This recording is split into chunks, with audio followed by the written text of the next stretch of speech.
ఒక్కసారిగా ప్రవీణ్ వర్మ హృదయం సంతోషంతో ఉవ్వెత్తున లేచి ఎగిసిపడింది. ఆనందంతో అతని మనసెంతో పరవశించిపోయింది. కట్టలు తెంచుకున్న ఉత్సాహం ముంచుకుని రాగా ఊపిరాడక ఉక్కిరిబిక్కిరవుతూ కారు వెనక నిటారుగా కూర్చునున్నాడతను. హీరాలాల్ తన యజమాని ప్రవర్తనకి విస్తుపోతూ ఆ ఆశ్చర్యం నుంచి కోలుకోని స్థితిలోనే కారుని వెనక్కి తిప్పి గ్వాలియర్ వైపు పోనిస్తున్నాడు. శివా శ్రీగల్ పూర్తిగా పనిచేయడం మానేయడంతో ప్రవీణ్ వర్మ ఆలోచనలు కారు కన్నా వేగంగా పయనిస్తున్నాయి. ఆ క్షణంలో అతని గుండెల నిండా ఆరాటం అలుముకునుంది. ఆలోచనా సముద్రంలో తేలియాడుతున్న చొక్కాని లేని నావలాంటి ప్రవీణ్ వర్మ మనసులో గురుదేవులు ఉజ్జయిని కాళీపాదదాసస్వామి రూపం సాక్షాత్కరించింది. అయితే గురుదేవులు పలికినట్టుగా 400 ఏళ్ల తర్వాత తాము మళ్లీ జన్మనెత్తడం జరిగిందన్నమాట. తనకు పూర్వజన్మ జ్ఞాపకాలు అప్పుడప్పుడు గుర్తుకొస్తున్నట్టుగా ఇప్పుడు మళ్లీ జన్మించాక ఇందుమతికి కూడా తాను గుర్తొస్తున్నాడో లేదో రానట్టుంది. అందుకే తనకి ఎన్నాళ్ళు కనిపించలేదామె. కాని ఇప్పుడు సమయం ఆసన్నమైనట్టుంది. అందుకే ఆనాటి పూర్వజన్మ బంధం ఆమెనిక్కడ దాకా లాక్కునొచ్చిందని చెప్పడానికి గాలిలో ఇందుమతి క్లిఫ్ని చుట్టుముట్టున్న ఆమె శరీర పరిమళమే సాక్ష్యం. ఈ జన్మలో ఇందుమతి ఎక్కడ పుట్టిందో, ఆమె పేరేంటో, ఎక్కడుందో, ఎలా ఉందో, ఈ ప్రశ్నలు అన్నింటికీ సమాధానం తనకు తెలియకున్నా కూడా తాను ఆమె శరీర పరిమళాన్ని మాత్రం వెంటనే పసిగట్టగలిగాడు. ఇందుమతి శరీరపు సువాసనల్ని తానింకా మరో 10 జన్మల దాకా కూడా గుర్తించుకోగలడు. పరిపూర్ణ సౌందర్య కుసుమార సౌరభ కలసం ఇందుమతి. ఆ కలసభరిత సుగంధ పరిమళ ద్రవ్యానికి తానా జన్మలోనే ఏ పేరుని సూచించలేకపోయాడు. అలాంటప్పుడు ఈ జన్మలో తన వల్ల ఏమవుతుంది? కనీసం ఆ పరిమళాన్ని గుర్తించగలగడం తన అదృష్టంగా భావించాలి. అయితే ఆ జన్మలో 400 ఏళ్ల క్రితం తమ అనుబంధాన్ని ఇరుపక్షాల వారు గుర్తించారన్న నమ్మకంతో ఓ రోజు చండేరి ఉద్యానవనంలో కలుసుకున్నప్పుడు తనకు ఇందుమతికి మధ్య జరిగిన సంభాషణ కాస్త అతని జ్ఞాపకాల తెరల్లో కదలాడింది. ప్రియా, ఈ ఉద్యానవనంలోని గులాబీ పుష్పాలన్నింటినీ ఓ కొండెత్తు రాశిగా పోసి నిన్ను కొలవాలనుంది. ఆ కొండపైకి నిన్ను చేర్చి ఆ పరిమళాల సౌరభాల గాలులు వలయాల్లో, నీ ఒడిలో, నీ గుండెల్లో తలదాచుకోవాలనుంది అంది ఇందుమతి. ఈ తోటెందుకు, ఈ పూలెందుకు ఇందుమతి? ఈ లోకంలోని ఏ పువ్వు పరిమళం కూడా నీ శరీర సౌరభంతో సరికాదు. ఏ సువాసన ద్రవ్యం కూడా నీ శరీర పరిమళంతో పోటీ పడలేదు హాయిగా నవ్వుతూ అన్నాడు హరాదవులు. అదేంటి? అమాయకంగా చక్రాల్లాంటి తన కళ్ళని గిరగిరా తిప్పుతూ ప్రశ్నించింది ఇందుమతి. అవునిందుమతి, నీ శరీరం నుంచి వెలువడే పరిమళం గురించి నీకు తెలీదు. అది నాకు తెలుస్తుంది. అందుకే నువ్వు ఎన్ని గులాబీల కొండల్ని పేర్చినా కూడా వాటి పరిమళం నీ శరీరపు సువాసాన్ని అధిగమించలేదు అన్నాడు హరాదవులు. అదేంటో నాకు తెలీదు, కాని మీరు చెబుతున్న ఆ విధానం మాత్రం నాకు ఆనందాన్ని కలిగిస్తోంది అంది ఇందుమతి. సిగ్గుతో మొగ్గలా ముడుచుకుపోతున్న ఆమెని తన బాహువుల్లో బలంగా లాక్కున్నాడతను. అంతేకాదు ఇందుమతి, మరో జన్మంటూ ఉంటే ఆ జన్మలో కూడా నేను ఈ శరీరపు పరిమళంతో నిన్ను గుర్తించగలను అంటూ ఆమె కంఠం లోయలో తన తలను దాచుకుంటున్న హరాదవుల్ని ప్రేమతో మరింత బలంగా అదుముకుంది ఇందుమతి. ఆనాడు తాను పలికిన మాటే ఈనాడు నిజమై కూర్చుంది. మరో జన్మంటూ రానే వచ్చింది. అందుకే తానిప్పుడు ఇందుమతి శరీర పరిమళాన్ని గుర్తించగలిగాడు. ఈ జన్మలో ఆమె రూపాన్ని పోల్చగలడో లేదో గాని తనకి ఈ విషయం మాత్రం సాధ్యమవుతుంది. ఆ విధంగా ఇందుమతి క్లిఫ్ని వదిలి వెళ్లిన ఐశ్వర్య శరీర పరిమళాన్ని గుర్తించగలిగాడు ప్రవీణ్ వర్మ. దాంతో అతని హృదయపు ఆనందవాహినుల అడ్డుకట్టలు కాస్త బద్దలైపోయాయి. తాను మళ్లీ పుట్టినప్పటినుంచి ఎవరికోసమైతే నిరీక్షిస్తున్నాడో ఆ నిరీక్షణ ఇప్పుడు సఫలీకృతమైంది. ఇందుమతి ఇప్పుడిక్కడే ఎక్కడో ఉంది. ఆమెనెలా కనుక్కోవాలి? ఎక్కడని వెతకాలి? బుర్ర బద్దలు కాసాగింది అతనికి. అలా ఆలోచనల్లో తలమునకలవుతున్న అతనికి వెంటనే ఓ ఉపాయం స్ఫురించింది.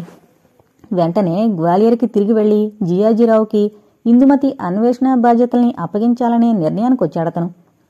ఆ నిర్ణయం ప్రకారం జియాజీరావు వెంటనే బయలుదేరి వెళ్లి ఆ రోజు ఉదయం నుంచి సాయంత్రంలోగా ఇందుమతి క్లిఫ్ని ఎవరెవరు అధిరోహించారో తెలుసుకోవాలి. కాని అతని ఆ ఊహ ఫలించలేదు. గ్వాలియర్కి చేరగానే జియాజీరావు నిష్క్రమణ వార్త కాస్త అతన్నెంతో కొంగదీసింది. అయినా కూడా నిరుత్సాహపడకుండా చండేరిలోని జియాజీరావుని లైన్లోకి తీసుకోవలసిందిగా తన నైట్ సెక్రటరీకి ఆదేశాల్ని జారీ చేశాడు ప్రవీణ్ వర్మ. అప్పటికే తెల్లవారుజామున 4 కావస్తోంది. అరగంట తర్వాత మొహాన్ని వేలాడేసుకుని అతని దగ్గరకొచ్చి నుంచున్నాడా night secretary. Sorry sir, phone lines అన్నీ డిస్కనెక్ట్ అయినట్టున్నాయి. ఎస్టీడీ పనిచేయడం లేదు. చివరకు మాన్యువల్ లైన్స్ కూడా దొరకడం లేదు అన్నాడతను. అది వింటూనే అతని వంక తీక్షణంగా చూశాడు ప్రవీణ్ వర్మ. యజమాని కళ్ళలోని తీక్షణతని గమనిస్తూనే నీళ్లు నమలసాగాడా వ్యక్తి. ఓకే, యూ కెన్ గో అంటూ అతన్ని పంపించేసి తన పడక గదిలోని హాట్ లైన్ వంక వేగంగా నడిచాడు ప్రవీణ్ వర్మ. ఆ hot line phone Orchha palace హోటల్లోని ఫ్రంట్ ఆఫీస్కు కనెక్ట్ చేయబడింది. ఇందుమతి క్లిఫ్ని వదిలి వెళ్లిన ఆ జన్మలోని ఇందుమతి తర్వాత మజిలీ ఓర్చా ప్యాలెస్కి తప్ప మరేదీ కాదంటూ అతని మనసు వక్కాణించసాగింది. అందుకే ఫోన్ చేయబోయే ముందు ఆ హాట్ లైన్ వెనకగల తన ప్రయత్నాన్ని గుర్తు చేసుకున్నాడతను. ఏనాడైనా ఏ స్త్రీ అయినా ఆ హోటల్కొచ్చి ఇందారా అనే సూట్ కావాలని అడిగితే ఆ హోటల్ స్టాఫ్ ఏ రాత్రైనా కూడా తనని కాంటాక్ట్ చేసే విధంగా ఏర్పాటు చేసుకున్నాడు ప్రవీణ్ వర్మ. ఆ ఇందారా సూట్ ఈనాటిది కాదు. దాని పేరిప్పుడు క్వీన్స్ సూటుగా చలామణిలో ఉంది. ఆ గదిని 400 ఏళ్ల క్రితం ఇందుమతి కోసం ప్రత్యేకంగా నిర్మింపజేశాడు ఓర్చా యువరాజు హరాదౌల్.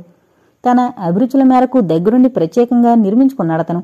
తన ప్రియురాలు ఇందుమతి తన పేరు హరాదౌలల మీదుగానే ఇందారా అంటూ ఆ భవన భాగానికి ఆనాడే పేరుని ఖాయం చేసుకున్నాడతను.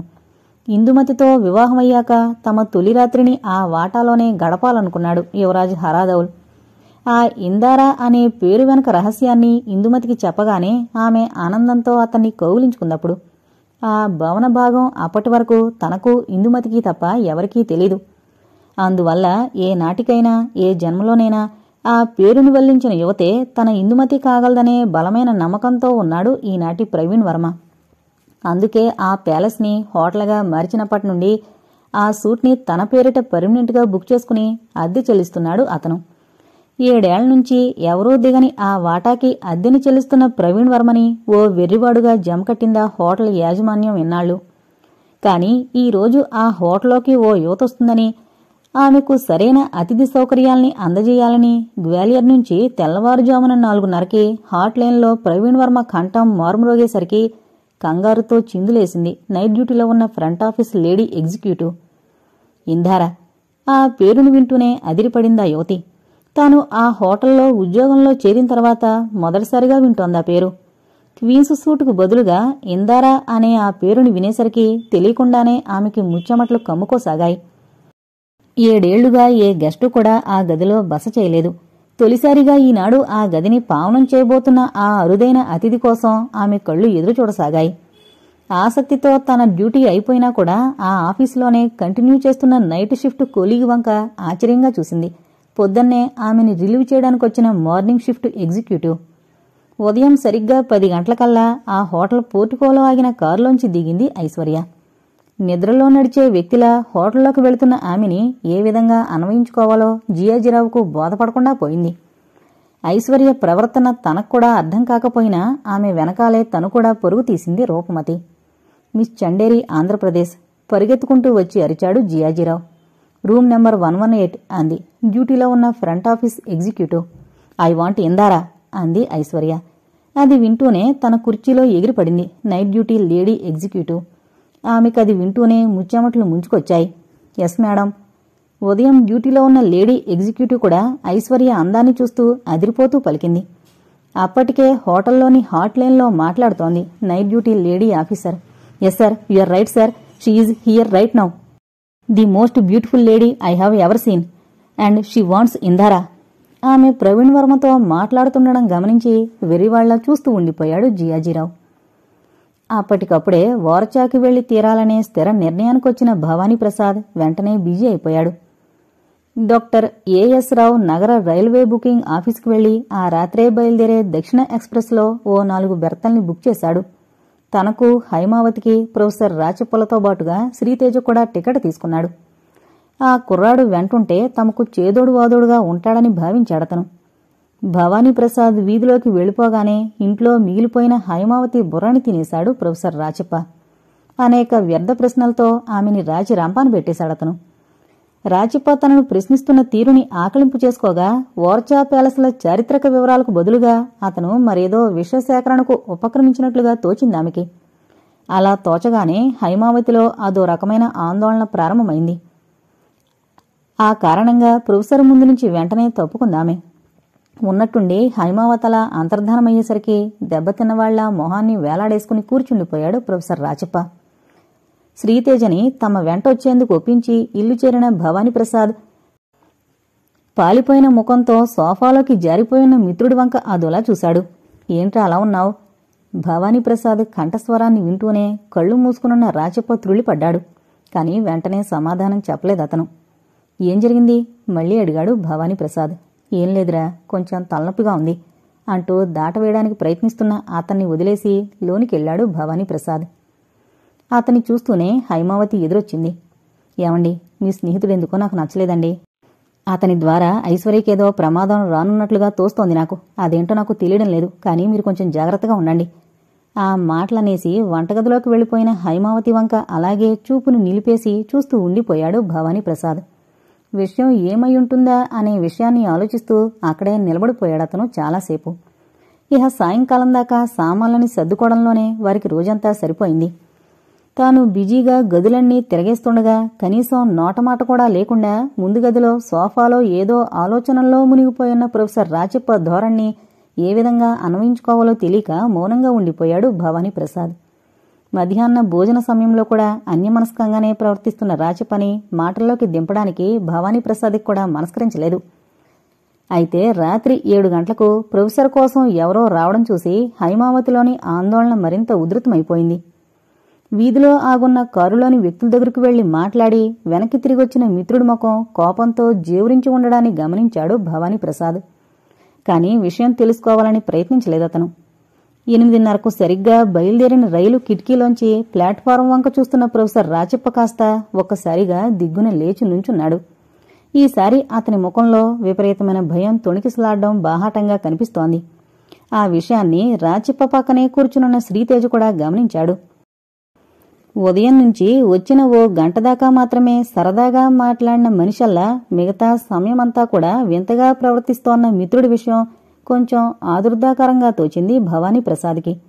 అదేమిటో తెలుసుకుందామని నోరు తెరవబోయాడతను.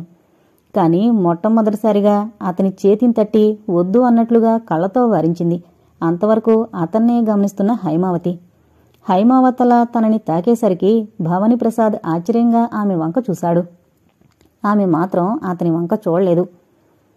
రైలు బయలుదేరబోతుండగా పక్క కంపార్ట్మెంట్లోకి ఎక్కిన ఓ 3 వ్యక్తుల్ని చూస్తూ రాచప్ప త్రుళ్ళిపడ్డాన్ని గమనించిందామె. అందువల్ల కదిలిపోతున్న రైల్లోంచి ఆ కనుమరుగవుతున్న ప్లాట్ఫారం వంకే సుదీర్ఘంగా చూస్తూ ఉండిపోయింది.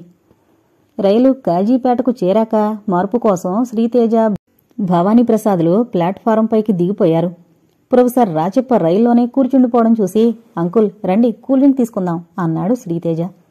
రాను అన్నట్లుగా తలని అడ్డంగా ఆడించాడు రాచప్ప. పైగా మధ్య బెర్తుని వాల్చుకుని తన పడక ప్రయత్నానికి ఉపక్రమించాడతను. మర్నాడు ఉదయం నాగపూర్లో బ్రేక్ఫాస్ట్ తీసుకుంటున్నప్పుడు, మధ్యాహ్నం ఇటార్సీలో భోంచేస్తున్నప్పుడు ఏదో పొడిపొడిగా ఓ 4 మాటలు మాట్లాడాడు ప్రొఫెసర్ రాచప్ప.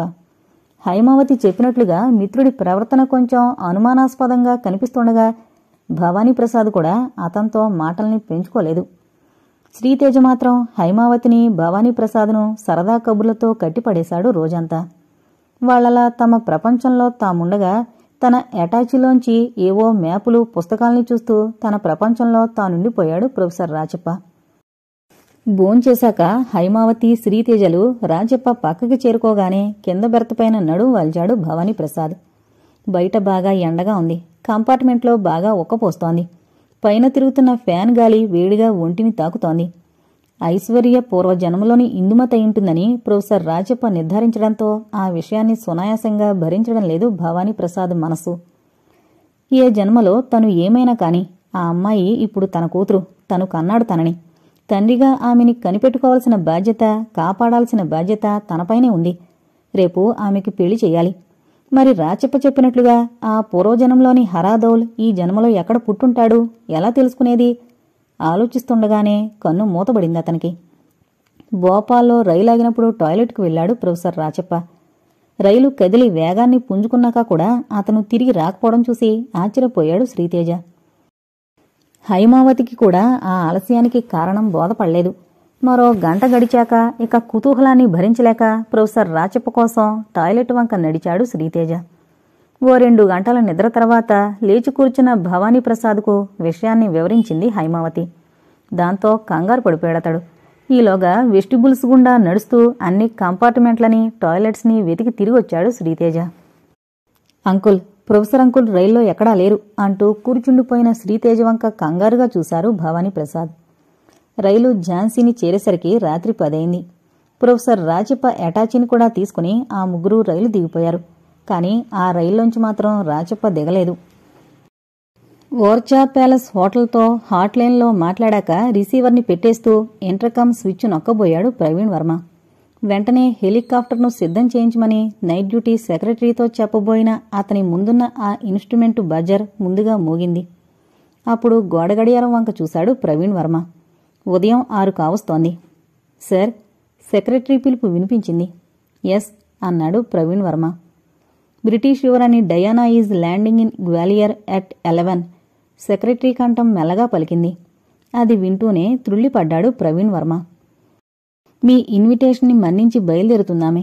ఏదో ప్రోగ్రాం పోస్ట్ పోన్ కావడం వల్ల ఆ రాయల్ లేడీ మన చండేరిని దర్శించాలనుకుంటోంది. పైగా ఆమె ఇంగ్లాండ్ నుండి ఆర్డర్ ఇచ్చిన చీరని మన దగ్గరుంచి తానే స్వయంగా తీసుకువెళ్తుందట. ఆమె ఇటినరీని కన్ఫర్మ్ చేస్తూ బ్రిటిష్ ఎంబసీ పంపిన మెసేజ్ ఇప్పుడే పీసీలో ఫ్లాష్ అయింది. ఆ మెసేజ్ వింటూనే ప్రవీణ్ వర్మ వదనం స్వేదంతో నిండిపోయింది. My God! అప్రయత్నంగానే దాదాపుగా అరిచాడతను. అది వింటూనే సెక్రటరీ అవతల వైపున డిస్కనెక్ట్ చేసేశాడు. ఆలోచించసాగాడు ప్రవీణ్ వర్మ. ఇందుమతి జాడ తెలిసొచ్చిన శుభ సందర్భంలో ఈ లేడీ డయానా విజిట్ తనకో ఆటంకమై కూర్చుంది. 2 నెలల క్రితం యువరాణి కోసం ఓ చండేరీ చీర ఆర్డర్ వచ్చింది. ఆ ఆర్డర్ని ఓ ప్రెస్టీజియస్ డీల్గా భావిస్తూ తాను దేశంలోని పత్రికలన్నింటిలోనూ ప్రకటించుకున్నాడు. వ్యాపారపరంగా ఆ యాడ్ ఎంతో మంచి ఫలితాన్ని అందించింది. యువరాణి కోసం ప్రత్యేకంగా తయారు చేసిన ఆ చీరని లండన్కి పంపించడానికి అన్ని ఏర్పాట్లు పూర్తయిపోయాయి. ఈలోగా ఆ రాయల్ లేడీ ఇండియాకొస్తుందని తెలిసి ఆమెని చండేరిని దర్శించవలసిందిగా కోరాడు ప్రవీణ్ వర్మ. కాని ముందుగా తనకు వీలు పడదని చెప్పిన ఆ రాయల్ లేడీ ఇప్పుడు సడన్గా మనసు మార్చుకుని అతని ఆహ్వానాన్ని మన్నించి చండేరికొస్తోంది. అలాంటప్పుడు తానిప్పుడు ఓర్చాకి వెళ్లలేడు. స్వయంగా తానే యువరాణిని రిసీవ్ చేసుకోవాలి. ఆమె గౌరవార్థం డిన్నర్ని ఏర్పాటు చేయాలి. తన వ్యాపారాభివృద్ధి కోసం వెంటనే పత్రికల వాళ్ళందరకు ఈ విషయాన్ని తెలియజేయాలి. ఆ పనులన్నీ తానిప్పుడు నిర్వహించక తప్పదు. అంటే ఇందుమతిని తానీరోజు కలుసుకోలేడు. ఇహ రేపు ఉదయమే ఓర్చా ప్రయాణం. ఆ నిర్ణయానికి రాగానే అతనిలో ఉత్సాహమంతా నీరు కారిపోయింది. ఒక్కసారిగా నిలువున నీరసం ముంచుకొచ్చింది.